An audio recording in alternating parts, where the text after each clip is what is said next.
ముఖ్యమంత్రి నారా చంద్రబాబు నాయుడు రాయలసీమ ద్రోహి అని ఆయన అధికారంలోకి వచ్చిన ప్రతిసారి ఈ ప్రాంతానికి తీవ్ర అన్యాయమే జరుగుతుందని పాణ్యం మాజీ ఎమ్మెల్యే కాటసాని రామ్ భూపాల్ రెడ్డి ఆయన క్యాడర్ తీవ్ర ఆగ్రహం వ్యక్తం చేశారు. గతంలో దివంగత ముఖ్యమంత్రి వైఎస్ రాజశేఖర రెడ్డి గారు రాయలసీమ దాహర్తిని తీర్చేందుకు పోతిరెడ్డిపాడు హెడ్ రెగ్యులేటర్ సామర్థ్యాన్ని 88,000 క్యూసెక్కులకు పెంచేలా చారిత్రాత్మక నిర్ణయం తీసుకుంటే దాన్ని చంద్రబాబు అడ్డుకున్నారని వారు గుర్తు చేశారు.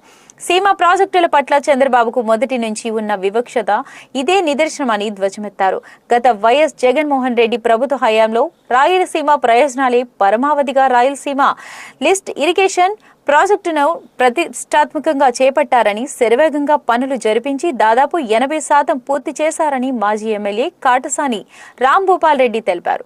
అయితే రాయలసీమకు నీరు అందడం ఇష్టం లేని Chandrababu Naidu national green tribunal ని ఆశ్రయించి ఆ ప్రాజెక్టు పనులను అడ్డుకున్నారని కాటసానితో పాటు ఆయన అనుచర వర్గం తీవ్ర ఆరోపణలు చేసింది.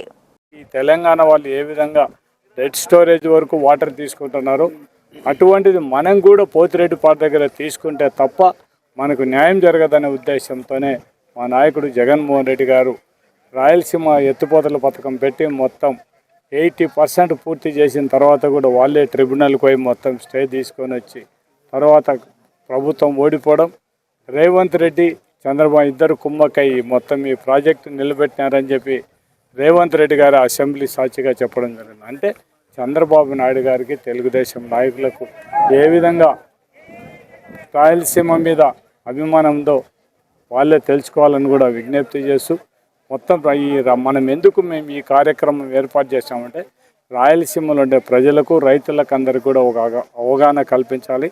ఈ రాయలసీమకు ఏ విధంగా మనం నష్టపోతున్నాం, వాళ్ళు మాటలు చెప్పి మనల్ని మోసం చేసే ఆ మాటలకు మోసపోవద్దు. మనం ఏమేమైతే మనం సాధించుకోవాలనుకున్న అందరి కానీ నగరి కాలేదు కానీ ఇవన్నీ కూడా మనం చేయడానికి అందరు కూడా మీరు కూడా మాతో సహకరించండి. మీ తరపున ఉండి మేము ఈ రైతుల కోసం ఈ రాయలసీమ రైతుల కోసం పాటుపడతామని చెప్పి మేమందరం కూడా ఈ కార్యక్రమం చేపట్టడం జరిగింది.